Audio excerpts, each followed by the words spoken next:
आज की कहानी का नाम है भूत से सीख।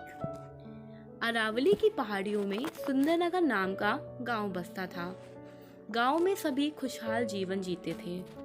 चुन्नू और उसका परिवार भी उसी गांव में रहकर अपना जीवन यापन करते थे। चुन्नू की एक बड़ी बहन थी तथा उसके पापा मैकेनिक थे और मम्मी घर का काम संभालती थी।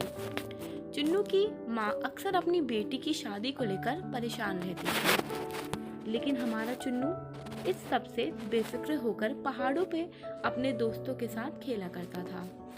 रोज शाम होने से पहले वह अपने घर लौट आता था। एक दिन काफी देर हो गई, लेकिन चुन्नू अभी तक घर नहीं आया।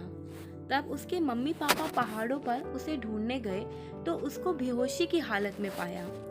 चुन्नू को डॉक्टर के पास जब होश आया तो उसने अपने साथ घटित घटना को सबको सुनाया तो सारे गांव वाले डर गए। उसने बताया कि जब वह गुल्ली डंडा खेल रहा था तो उसकी गुल्ली पहाड़ों के पीछे चली गई और जब वह उसे उठाने जा रहा था तो उसे ऐसा लगा कि पीछे से किसी ने उसे धक्का दिया और वह बेहोश हो गया। उसने सबको यह भी बताया कि पीछे मुड़कर देखने पर उसे वहां कोई नहीं दिखाई दिया।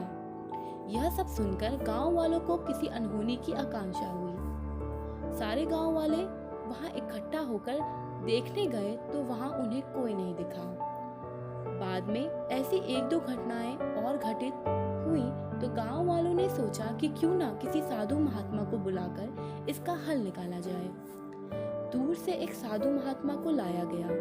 साधु ने अपनी दिव्य शक्तियों से यह पता लगाया कि गांव में बहुत साल पहले एक गरीब औरत रहती थी जिसके पति ने उसे दहेज न मिलने के कारण छोड़ दिया था। इस सब से परेशान होकर उसने उस पहाड़ी से कूदकर जान दे दी थी, जिसकी आत्मा वहां भटकती रहती है और वही सबको परेशान करती थी। यह सुनकर गांव वालों ने उस आत्मा की शक्ति के लिए हवन यज्ञ कराया। फिर पहाड़ी पर घटनाएं घटना बंद हो गईं। इसके साथ ही गांव वालों ने मिलकर निर्णय लिया कि हम ना कभी दहेज लेंगे, ना गांव में किसी को दहेज देंगे। इस सब से चुन्नू की माँ बेहद खुश हुई और धूमधाम से अपनी बेटी की शादी की। चुन्नू भी वापस पहाड़ पर जाकर अपने दोस्तों के साथ खेलने लगा।